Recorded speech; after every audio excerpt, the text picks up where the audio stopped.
It is now time to experience the buzz, a podcast that takes an inside look at amazing people doing amazing things. Get ready for some great conversation that will be fascinating, educational, and inspiring.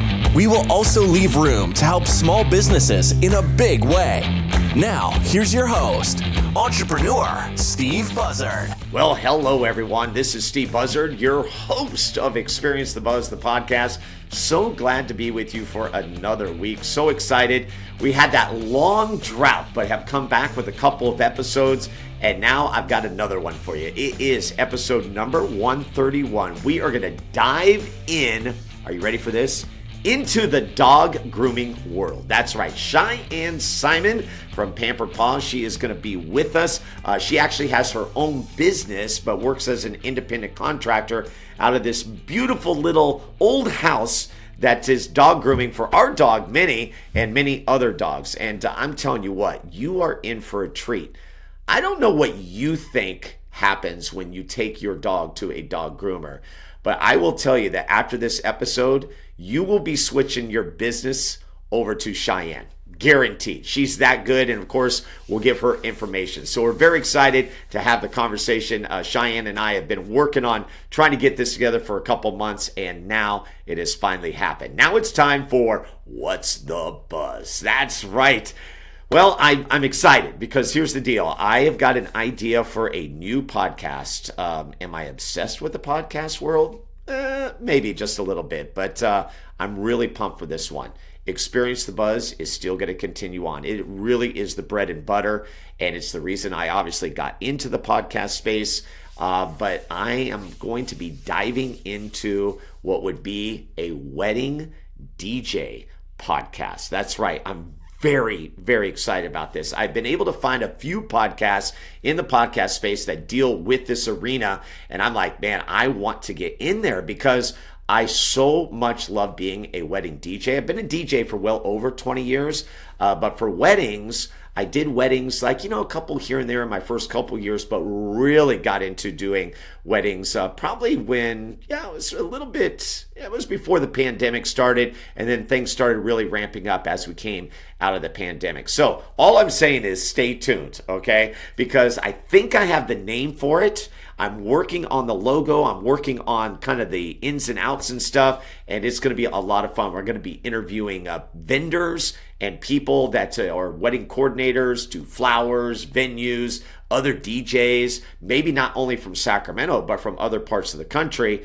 And then I will also be doing solo episodes where really I'm just going to give you the knowledge of being able to do a wedding as a wedding DJ. So very excited about that. Again, a wedding podcast coming right here, and it will be under the umbrella of Experience the Buzz. And of course, we also have our heavy metal reaction video, which is only on YouTube, and that is First Look. You can check that out. We just went over 150 episodes. So a lot of fun, and I love this podcast space, and that is What's the Buzz. Okay, without further ado, let's get to our conversation. So excited. We're talking dog grooming today. Buckle in. It's going to be a lot of fun. Enjoy this talking story with episode number 131. It's Cheyenne Simon. Here we go.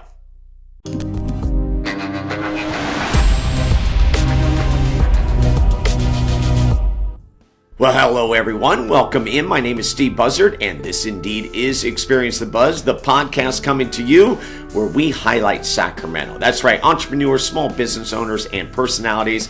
And I'm really pumped to bring on Cheyenne Simon. She's with Pampered Paws. She's like an independent contractor. She is a dog groomer in the sense of what she does at Pampered Paws. And Cheyenne, welcome to the program. Hi, thank you. I'm excited to be here with you.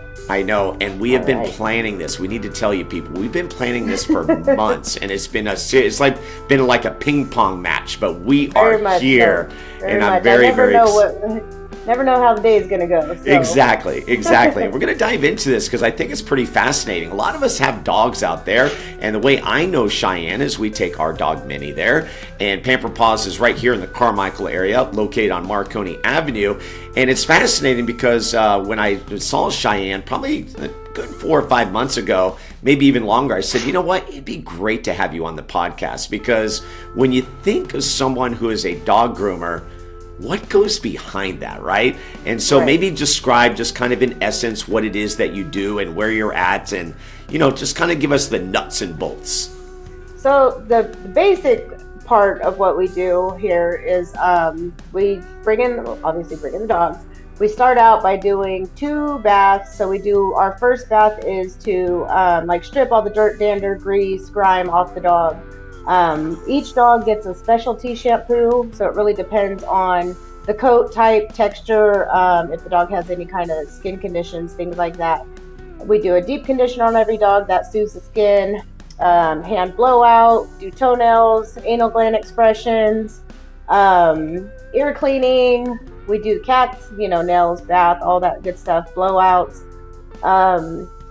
Do pretty much that about sums it up. I'm sorry, I'm laughing because you're using the word blowouts, and like that's like that's like the big thing for women with the hair and everything. But it appeals to pets as well. It is. You'd be amazing. You'd be amazed at what comes out of a dog, or how we have to. It is very specific how we have to blow out some of the dog's hairs. So, you know, like when I'm doing Minnie, she has a slight texture to her hair where it has that little wave, a little curl to it, you know. So when I get her in there, I want to make sure, first of all, she's extremely clean. And mind you, I'm very, very picky with my dog. So my assistant, you know, if I don't feel like the dog's all the way clean, then it has to go back in the tub and get clean. But like I said, like with Minnie, her hair, the way I blow it out would be, you know, we have to go real slow, each section by section, get every part nice and straight, and, you know, get it to where it's going to cut well. And it's a process too, because like when we bring Minnie in, we're not going to see her for like, you know, a good 5, 6, 7 hours and stuff. And, sometimes, you know, we're very flexible and stuff in terms of knowing that you are very particular about your craft, and we respect that and honor that. And that's why we're willing to pay good money for it.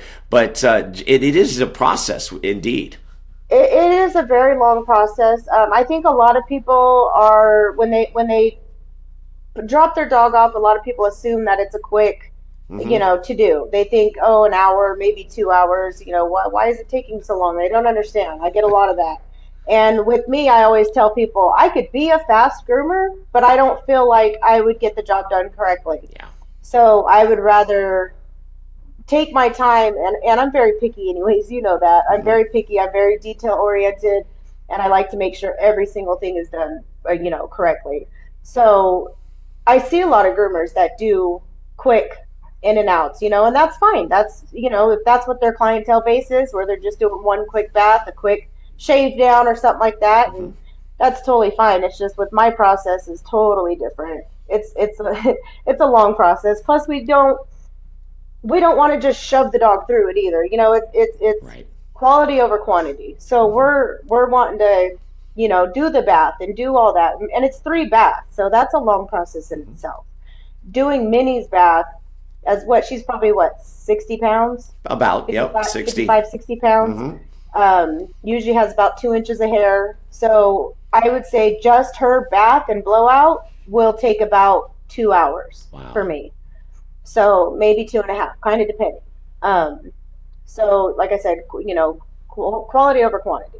Quality over quantity. I like that. Yeah, now, I absolutely. think people right now are like trying to do the math going, okay, if it takes 5 or 6 hours, man, they must not do a lot of dogs, but that's not the case. And so that's what I want to dive into is when Cheyenne Simon goes to work, can you describe a work day for us? I think people will be fascinated by this. Okay, so I am usually here so I do come in, my assistant will come in at opening, which is 9:30.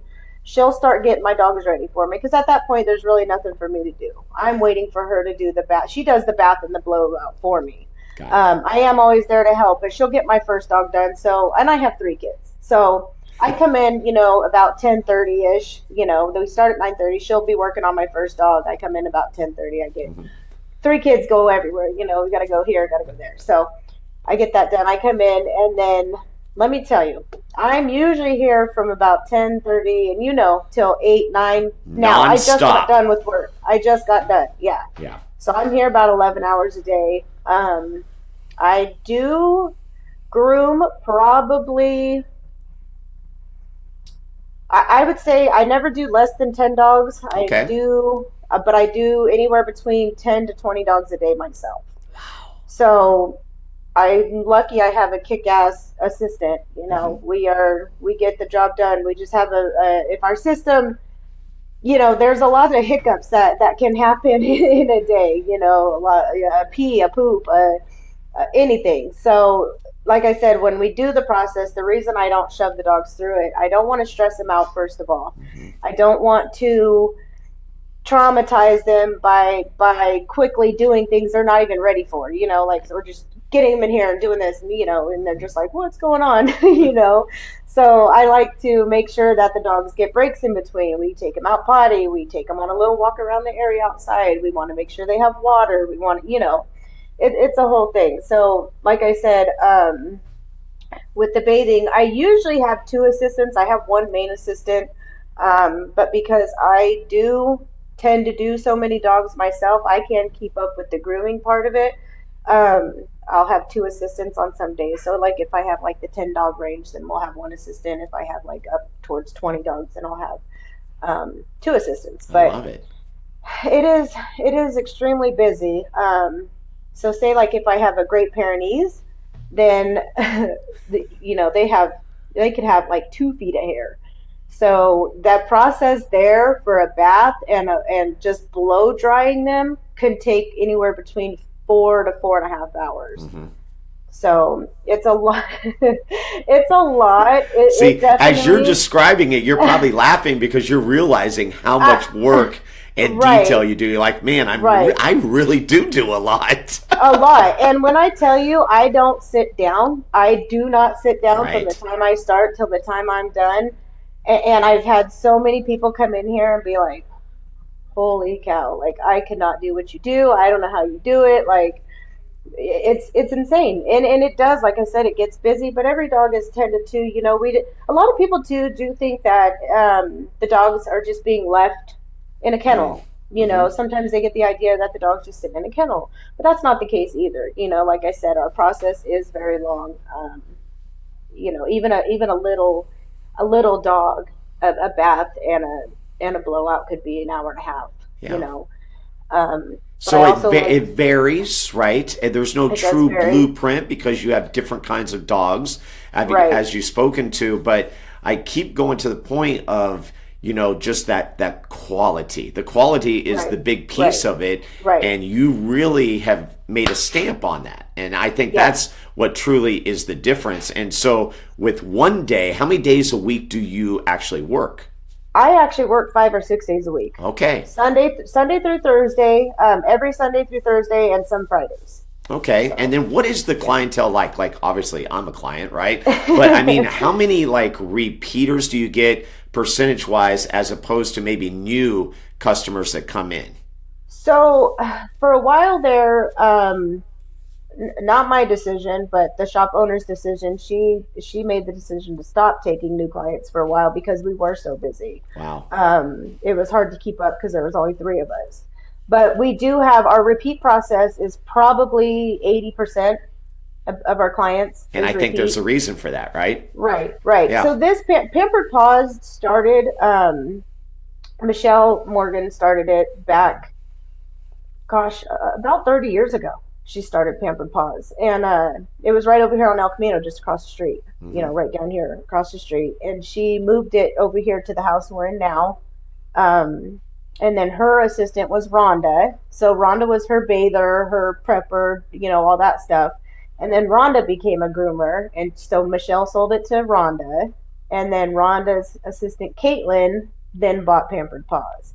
So now Wow. she's the owner of Pampered Paws. But mine is called Shiny Dogs at Pampered Paws because Yeah. I am my own business owner. Um, Yeah, and I talk about just that because you are an independent contractor that's right, coming into the space that is called Pamper Paws. Are you right. the only one that's an independent contractor? I am, Okay. and I started here. I think we started talking about it a little bit. I Hmm. started here on a whim where the way I got my job was Yeah. like I was telling you, I was in really abusive relationship. I had to be in a job where I could just kind of be hiding, basically. So I started here just being an assistant, just helping out, giving a hand here and there. And then I started, excuse me, and then I was a bather. When I was about 31, I was a bather. I had just had my middle daughter.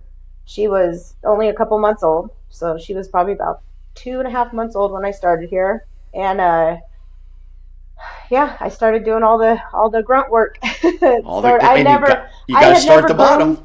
Yeah, exactly. I had never groomed a dog. I've never, but I've always been in the animal industries one way or another. But I've always thought about grooming, but that's another thing we could talk about too, is there's no schools, there's no training, it's really hard to learn how to groom. Yeah. So I think a lot of people are deterred and don't know how to find a way to learn to groom or find a way to get your foot in the door. Because a lot of these places are like mom and pop businesses, so it's hard to get your foot in the door. But I happened to meet Caitlin. She was my brother's friend's girlfriend at the time. Okay. So that's how I got in here. And how many years ago was that again? That was in 2016. Okay, 2016. And what's interesting about the spot is it actually is a little old house. That's what it is. And there's kind of a draw to that because you would not expect it to be a place where they are grooming dogs. But it's so cool because when you pull in, they got a little area, you come in, and it is literally a house. There is usually Cheyenne and everybody else, the other one or two people that are doing work, whether it be the assistants, and you guys are just doing your thing. And so it's great that you've been able to use that space. So being self-taught, very comfortable. Okay, that's a good way to say it. It is truly a home per se. It is. It's comfortable for clients too. They feel very comfortable coming in, very, it's not overwhelming. It's very, just like comfortable place to come to. So. Well, and talk to me about being self-taught. Like, you say you didn't go to school for this. This was something you were escaping a relationship from that we are actually going to dive into because I think it has a lot of power behind what you do. Yeah, talk about that. Was that just simply just being in the space, watching, doing, learning kind of thing? Yeah, so like I said, I started being the bather. I came in, and at the time it was not a lot of money. Let me tell you, it was not a lot of money. It wasn't, but I loved it. And even doing anal gland expressions and bathing dogs and dealing with fleas and getting bit, and I loved it. I just loved the job. I love being with the animals. So I used to actually do hair and makeup professionally. Oh, wow. But I'm an animal person. So for me, it was like, I love doing the animals. So I started doing that work. Like I said, it was to escape. I had just gotten out of an extremely abusive relationship at that time. I actually, I was very close to probably losing my life at that point. Wow. Sorry. It's okay.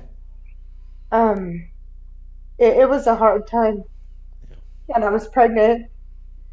And, pregnant with your first child, correct? No, my middle daughter. Middle daughter, okay. Got it. She's 7 now. I have an older daughter who's 20. Okay, got it. So yeah, it was, I needed a job. I was living on a couch because it was my home that he came to live with me at. He did $27,000 worth of damage to my house. Oh, wow. So I couldn't live there because he knew where I was living. So I had to go through Weave, and I was put into a safe house. But I was living on a couch with an infant, and my oldest daughter was staying with my mom at the time. So Presley, that's my middle daughter, she was only 2.5 months old. We were living on a couch. I had a diaper bag, and I had one change of clothes, the clothes I had on my back. So that's where we were at. And I had to find a job, obviously, because I needed to support myself and my kids. Of course, so yes. I started I just got over to hang out with my brother and his group of friends one day, and Caitlin, who's the owner here, she was like, "Oh, well, you can come over to my job. We always need help. Not a lot of people like to do the bathing." So I was like, "Okay, cool. I'm I'm all for hard work. That doesn't scare me away. I think that's our biggest problem is finding people that like to work hard. Right. But True. so I started doing that. Started like I said, repeating myself, but started doing bathing, started doing all of that, and I completely fell in love with it. And I was just fascinated by the artwork behind the dog grooming. So also too, a little tidbit, I'm an artist. I paint, I draw, I do all kinds of crap. Like I can pretty much crochet anything. I crochet dog sweaters all the time. Like it's I love anything that's artsy and weird. So to me, it was an art form, and it was a fascinating art form because you're over here. Imagine chasing around a toddler trying to give them their first haircut. Right. That's what it's like to be a dog groomer, So you're like doing all this stuff while still making sure everything is just so pretty and perfect. And I was watching the dogs come out of here, and it just fascinated me to see how beautiful the coat would change too. Some dogs come in and they leave, and you don't even know it's the same dog. So it was just like fascinating to me, like seeing how everything worked behind the scenes. And like I said, I wasn't deterred by we've literally found poop in our pockets before from doing we'll do true story, like doing toenail trims. We're holding a dog doing a toenail trim, and then all of a sudden there's poop in our smock pocket. Oh my gosh. so that stuff didn't scare me away. Well, I was going to say you must have like some stories like. When you came on, you kind of raised your hand and you said, look what happened to me today. Just you today. got injured today. Right. So, talk about that. How'd you get injured today? So this was just doing toenails. And the dog didn't do anything. She wasn't fighting. She wasn't being hard to handle. Nothing. I was using a Dremel. So we use our Dremel tool. I know you know what a Dremel is. Yes. Some people might not. But we're using our Dremel tool, and it's pretty big. It's heavy. And I was doing the toenail. Well, she just moved her foot, pulled her foot back, and what it did is it snagged the Dremel, and when I caught it, it wrapped around my thumb and then ended up tearing up my whole arm, all right here. I don't even know if my thumb's broken, to be honest, but it started hurting all the way up my arm, and it just tore up my whole arm right here, just that fast. It was like, my assistant said it was like slow motion. She was like, it just was the weirdest thing. I don't even know how it happened or how to even. It was a fluke. At what point of the day did that happen? My first dog. Your first dog, and you still finished the day. Mm-hmm. Wow. Finished the day. It's and it's one of those jobs too where we don't have a backup plan. Right. We don't have a backup plan. We have us, and that's it. The three of us. You can't call somebody in to cover your shift. Mm-hmm. You can't, once I have a 5-10 dogs here that are already in the process of being groomed, it's like, we can't just stop what we're doing and be like, okay, everybody go home. It's just one of those things. So she ran over to CVS and got me all the good stuff to wrap it up for now. And, I'll probably go to the doctor tomorrow and I was check going it to out. say, you have to do a follow-up just to make sure Cheyenne is okay. Yes, Speaking of Cheyenne, sure. let's do a reset. This is Cheyenne Simon. She's got her own business. She is an independent contractor that works at Pampered Paws, which is located on Marconi Avenue in Carmichael. It's a business, as Cheyenne described it, has been around for a good number of years, and we're just sitting here talking about this craft. And really, I always use the term pulling the curtain back, right? Isn't it fascinating, everybody, to realize what it actually happens? Because I often wonder, like, I know Minnie is well taken care of, but the fact that you just described what you guys did, like, that just gives me just that ultra peace of mind, right? Like, okay, that is cool. And then we're just so glad that we found you. Like, I'm amazed that we found you, because we've gone through, I think a lot of people go through a number of, dog groomers before they find the one. You're the one. And so that's why I wanted to highlight you, because you do such a great job. And I appreciate you just kind of kind of getting it out there. And so what we're going to do is we're going to take a break and we're going to come back, and I want to dive a little bit more into how you grew up, because you said you were always around animals, right? You mentioned that, you did makeup and everything. And then I have some other dog questions. There's some things that I am wondering about with this job that you do. So we will take a break and speak more with Cheyenne Simon. Hope you're enjoying the broadcast as much as I am. We're going to take a break and hear from our sponsors. Back with more here on Experience the Buzz.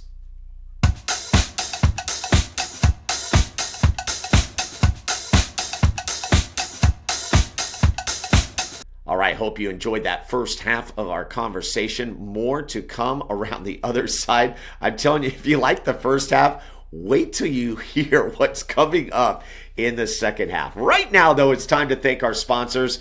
Our newest sponsor, MiKimos. That's right, MiKimos Barbecue. They're on Instagram. That's kind of their main source, MiKimos_barbecue, spelled out B-A-R-B-E-C-U-E. Did I spell it right? B-A-R-B-E-C-U-E.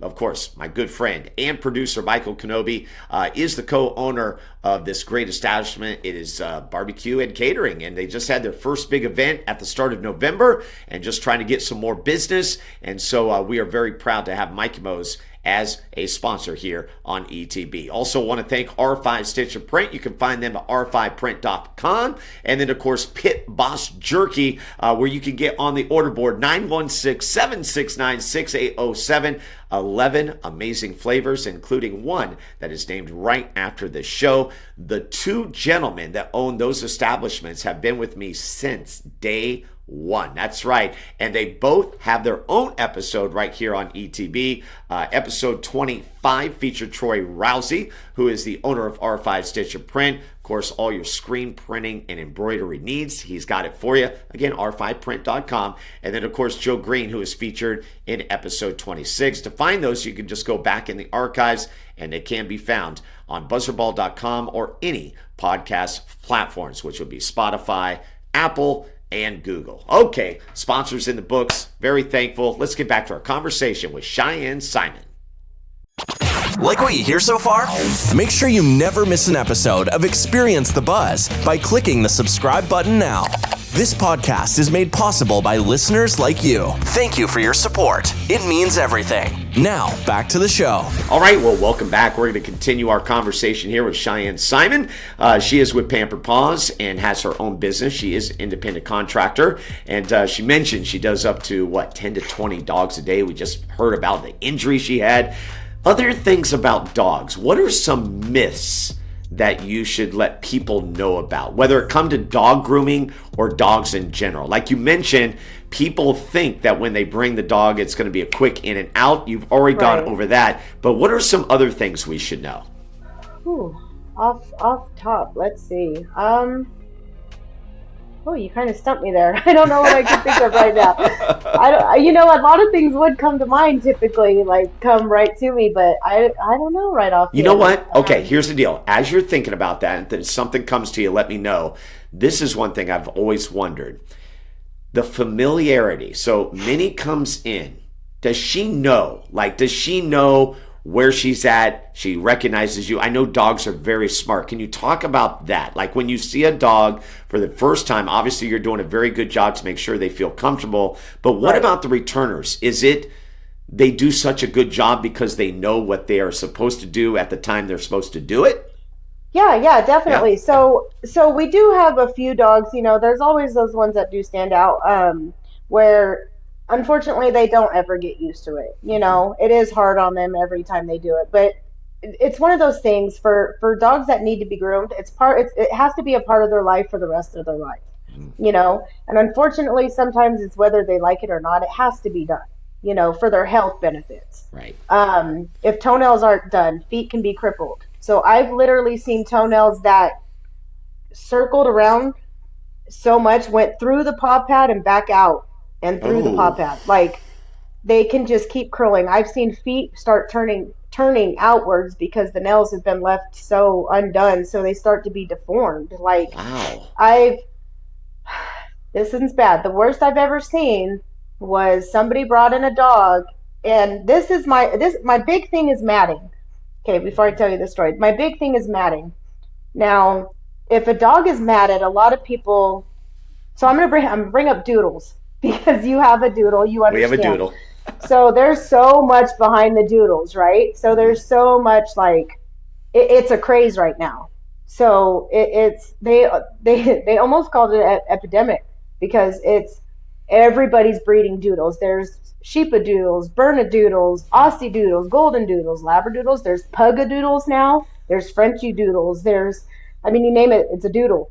So I love them. I think they're cute. They're adorable. They're fun. To me, they're actually one of my favorites because you can do so many different things with them, and it's one of the more challenging breeds. Any doodle with the coat types are more challenging for me. So back to matting. A lot of doodles come in very matted because there's a problem with breeders telling doodle owners that they're a very easy kept dog, that they're low maintenance when it comes to grooming, and that they don't need to be groomed for the first year of their life. So then we run into a 100-pound dog with, 6 inches of coat that's matted Oh. solid. Oh. So, and then, you should start your dog in grooming as soon as their first set of shots are done, as soon as they're ready to go. They need to start right away. They need to get the puppy intro. They need to do, we always start puppies at as soon as their shots are done, and then we always do a 4-week follow up. That way, it's still pretty fresh, and then we go from there. Um, so the matting, it's matting can cause so many issues. So if the dog's ears are matted, what happens is it cuts off all the circulation to the dog's ear. So when we shave that ear, we have to go extremely slow so that circulation comes back. Because you know what happens when your hand falls asleep? And then all of a sudden, all Right. that feeling comes back, and you're like, Yeah. oh, you're trying to shake it out. Well, that's what happens to the dog's ear. So all that feeling comes back. They start shaking their head. They're slamming their ears against their face. Then all of a sudden, the bottom of the ear is pulled with blood, and they're busting it open. It's hematomas. So there's that. I've seen a dog's armpit rip completely open. As soon as I lifted up the dog, it ripped because it was so matted. It ripped the armpit right open because the hair. So you think about it, the hair's like this. When it starts matting, it's pulling, right? So it's Right. pulling the skin. It's pulling the skin, pulling the skin, pulling the skin. So it's just any movement can tear the skin right open. I've seen a dog's testicles matted completely to its legs where it couldn't even move. Um, I've seen dogs that have massive sores and wounds under all that matting. Just yesterday, I shaved down a dog that was so severely matted, the parents didn't even know that all her nipples were infected. So they couldn't see underneath all the matting. So when I shaved it off, I thought she was pregnant. I thought she had just had babies or she was nursing because they were so swollen. And then when I checked them, they weren't pouring out milk. They were pouring out pus and blood, all of them. So, it's very, very important to stay on top of your dog's grooming and to stay on top of the brushing at home. You have to do your homework at home too because Minnie's an easier coat type to take care of. Hers isn't, it doesn't really get matted. It's not like it has that, I don't know how to explain it. It's like softer and smoother, it's so many different coat types, but it's just an easier coat type to take care of. The worst thing I've ever seen was a little Yorkie came in and a little Yorkie came in and the people had just found it on the side of the road and it was severely matted. And we were like, okay, we'll shave the matting down, try to help this little dog out. Yeah. Well, we started shaving and we realized something was wrong and we could smell the smell of death. And so we took the dog to the vet. And when they shaved the dog's arm, when they shaved the hair, its whole foot fell off because it was so severely matted. It had cut off all the circulation for so long that the whole foot fell off. So, Man, I matting, was yeah, not expecting this part of the conversation, but it is right. very important.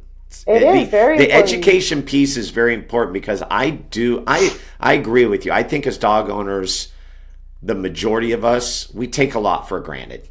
Right. We do Right. in terms of the care and the upkeep of your dog. Yes, we Right. bring her to the groomer 4 to 6 weeks and stuff, but the other stuff and everything, and Right. these things Right. that you There's so see, much to it. you see extremes. Extreme. Yeah. It's I mean, almost like you're an ER doctor, no, and I've diagnosed dogs with cancer. Hmm. I've sent dogs with ear infections. I've noticed like certain lumps. We see your dog more than the vet does, right? Yeah. So if we notice anything, we notice a new skin tag, a new mole, a new, I can point out if a mole looks like cancer, or if Hmm. this lump feels like cancer, or if this lump feels like a fatty tumor.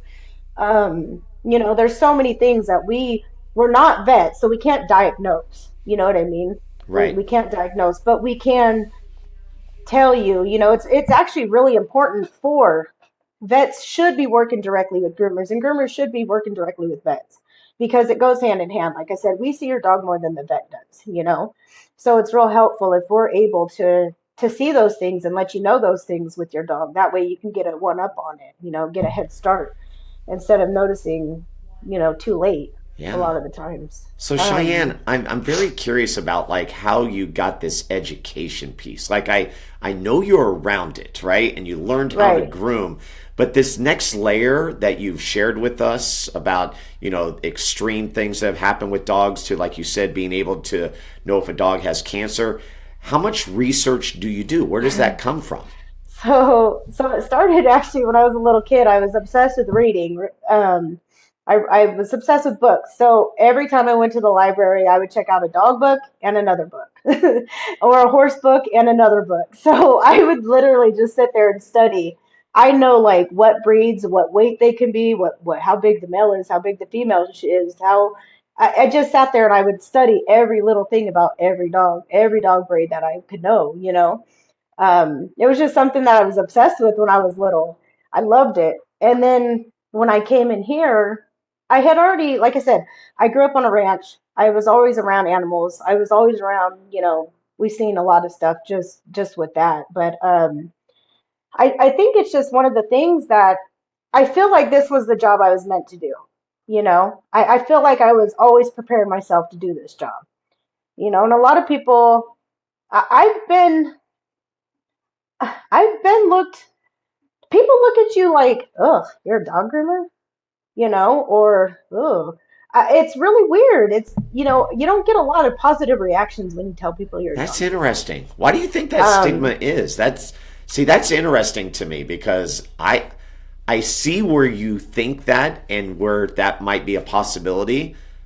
I see it completely different. I mean, right, I see right. you as having this amazing gift, right? And yes, it's chaos, well, I would say controlled chaos It is, yeah, within what you controlled chaos, do, yeah. but when you talk about it being an art form, I can sit back and go, that's art. She's doing Right, art right now. right, But it right. is interesting. Can you kind of, expand on that, the stigma that I guess dog groomers get? So, okay, so like I've literally had somebody tip me, and when they tip me, they said, "Here, I know you don't make a lot of money," and I'm like, it was, on one hand, I'm like, "Sure, thanks for the tip," but in the other hand, I'm offended, Just a well, little okay, bit. yeah, yeah, I'm like, okay, Oh but, my gosh. but on the contrary, it's actually a very, very, very profitable business. Yeah. It's you make a lot of money. Well, You I'm can sorry, make a but lot I of was money. doing the math. I'm like, I think she does well. I feel like you do pretty well with what the production that you are able to I put do. out on a weekly basis. Yeah, Yeah. yeah, for sure. It's very, it's But very, but you yeah. work a lot of I hours, do. Yes, right? and like I said too, I don't do it just for the money part of it. I do it because I love it, and that's why I'm here so late. I take late appointments for my clients. I'll take a 7 o'clock appointment if that's what they need. Then I'm here to help. You know what I mean? I'm here because I love my job. I've never once woke up and been like, oh, I got to go to work today. I don't want to go to work today. But I think a lot of people, one, I think a lot of people, I think the first idea people have of a dog groomer is you don't make money, so you're broke. I get that more than anything else. So, which is far from the truth. Um, the other thing is, ew, ugh, it's gross, and it can be very gross. It can be very gross. My poor assistant got picked up a dog today, and the dog peed all over her. You have to be prepared. You can't have a weak stomach, that's for sure. Um, Another thing is, like, I've had somebody one time, I was talking about my job and how much I was enjoying it, loving it, and all of a sudden they started laughing and they're like, "You wash dogs? Like, all you do is wash dogs?" And I'm like, "No, that's not all. That's not all we do." Luckily, I don't really get offended. I have thick skin. I've been through a Yeah, lot, right. but But still, it's just a stigma behind it. Like, yeah. there's no, but if you say you're a hairdresser, then people are like, "Oh, Mm. wow, oh, that's Oh, amazing. oh, Yeah, yeah," which is right. great too. I've done that. Yep. It is a great job too, but that's another art form. That's another love. It's another passion. Hmm. Um, I just feel like I don't know how to exactly describe it. You just don't get like, "Oh, wow, you're a dog groomer." You get Right. like, "Oh, okay, that's Well, and I think okay." that's why it's important to have this conversation because once we can remove that stigma, Right, I would hope that people could see this without this conversation, but right, we right. just know that the world is the world. And so being able to educate people with really what goes on behind the scenes, I think is so important. And so that's It's why extremely, yeah, yeah, it's extremely hard work. yep, It's physical, back-breaking work all day long. yeah, You know, we're getting bit, we're getting scratched, we're getting knocked over, we're getting jumped on, we're getting. I mean, my assistant yesterday got scratched in her face. She had a huge welt down her face. mm, I've been bit in my face before. Like I said, I was bit by a cat that my whole arm was infected. Um, we've been knocked over, we've been, you name it, it's happened. We're pretty much bumped and bruised almost yeah. every single day, and we do it. Like I said, we do it because we love the animals. I have heard of groomers being unkind to animals and things happen, but I don't want everybody to think that. Okay, kind of. I'm sorry. This different thoughts come into my head. No, it's So okay. Share them. sometimes injuries do happen, obviously, when we're grooming. It's one of those things that we try our best not to allow to happen. Obviously, we do everything we can to keep the dog safe, but like I said earlier, it's like chasing around a toddler trying to do a haircut for the first time. So you imagine a dog alligator rolling on your table, just spinning, biting, flailing, jumping, um, barking, pulling, yanking, everything they can do to stop you from doing what you're doing. And then we're trying to do a precise haircut. Our scissors are so sharp. I mean, you barely touch it, it's going to cut you. So, Okay, Cheyenne, I just had this vision. Could you imagine like a human being in a barber chair, right? Just like, just, yeah, and you yeah, know, you yeah. probably get a bad haircut, and like you can't do Right, that. right. No, no. And you can't be like, stop. The dog really doesn't understand. You're just trying to keep them calm and trying to do this. But yeah, could you Right. imagine a human like the whole time you're trying to cut their hair? Like literally getting up and running around the chair while you're Oh trying to my work on them is goodness. what it's like. So it's like injuries do happen. I'm not going to say that that's not something that doesn't come with it because it absolutely does. Um, but the thing The is physicality is more than people realize. right, right. Yeah. Injuries happen for us. Injuries happen for the dog Hmm. sometimes. And let me tell you, anytime we've ever accidentally injured a dog, it's not, people treat us like we're just the worst people on the planet. Like, it's not intentional. We've never Of course intentionally not. hurt a Yeah. dog. It's an extremely hard job, Hmm. and if that happens, we're crying, we're sad, we're sorry, we're all these things. We'll pay the vet bill, we'll do anything. Look, I'm tearing up thinking about it because Yeah. it's happened to me before. So it sucks because people really treat us like we do it on purpose, or we're not being careful enough, or we're being careless, or things like that, and then they want to go spread that around, and it's like, no, that's not at all. you know it's one of those things that's just unfortunately unavoidable sometimes. Um, it sucks. Yeah, It's no, hard. It's you know hard. what? That's an interesting thing because like, you've spoken about like customer service, like you always try to be there for the client, help them. But this aspect of it, it's almost like it's out of your control.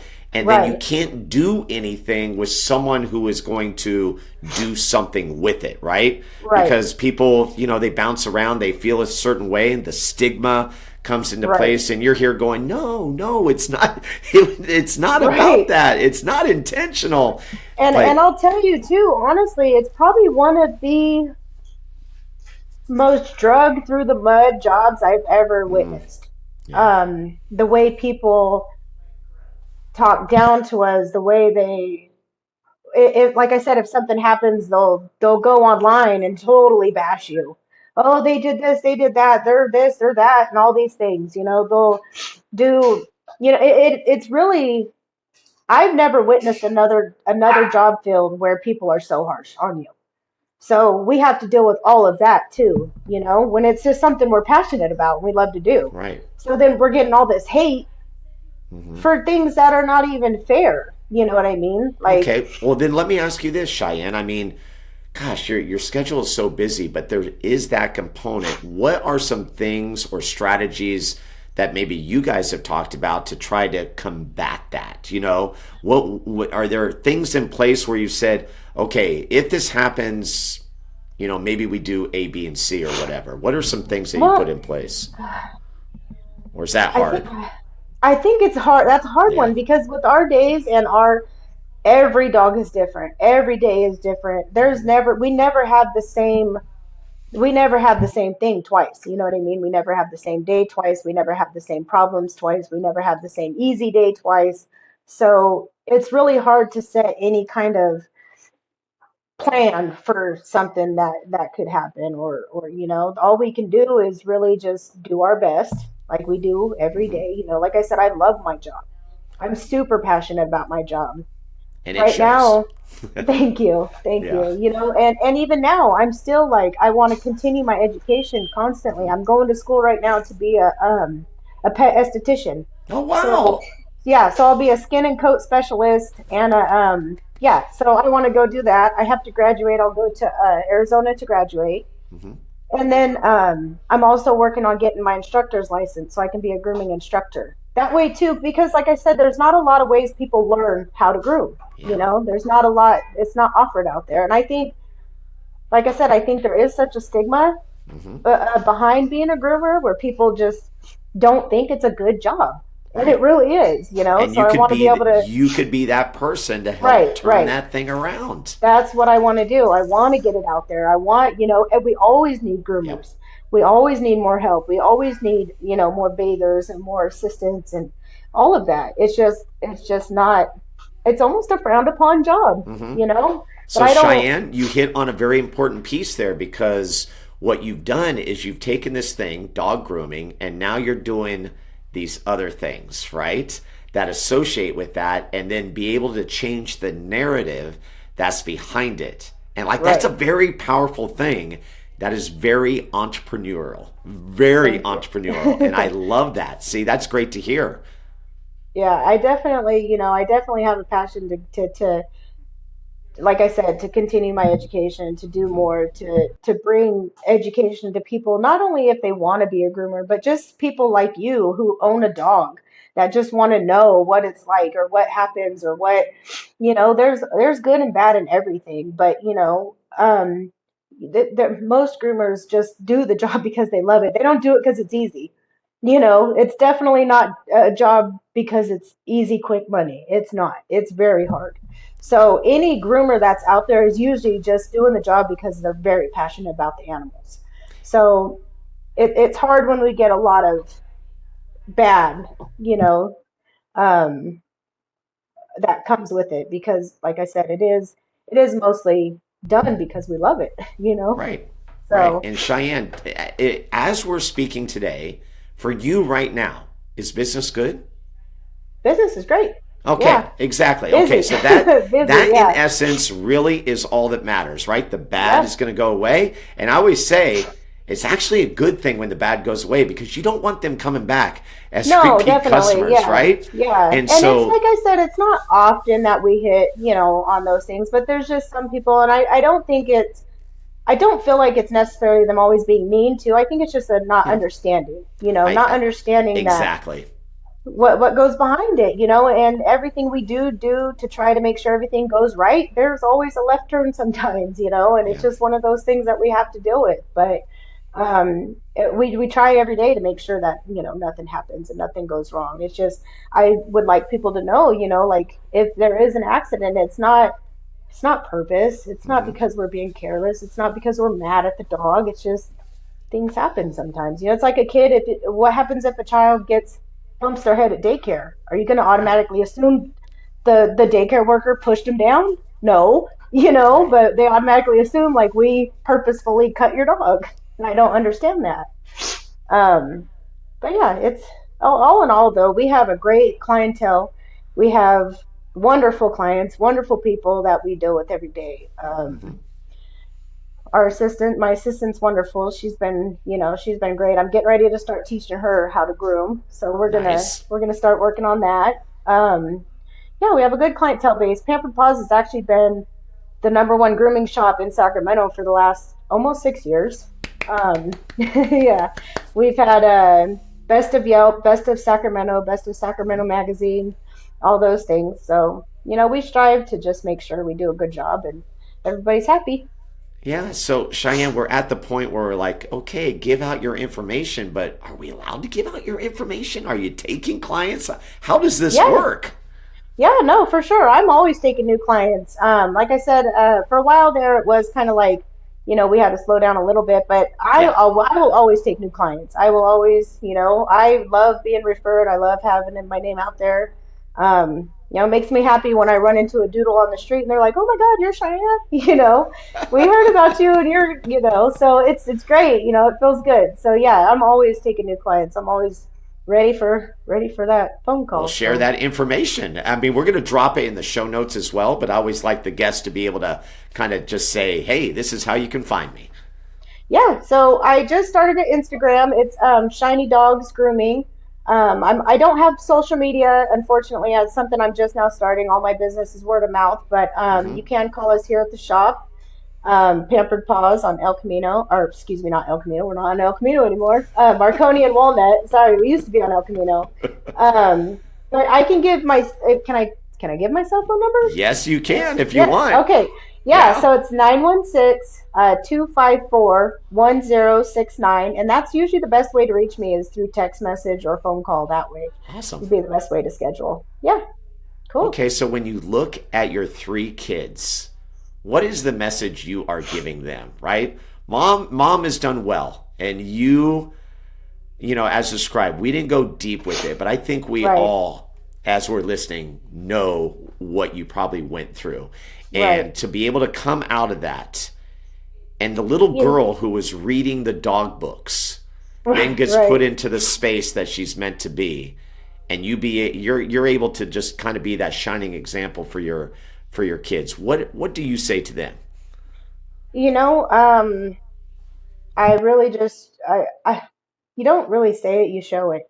I show them every day that no matter what you go through, you overcome it and you don't let anything pretty much knock you down. I also have three different autoimmune diseases that I deal with. So I deal with physical ailments too. So I feel like if you sit down and let life kick your ass, then that's where you're going to stay. So pretty much just get up and do what you love. And it doesn't matter what people think about it.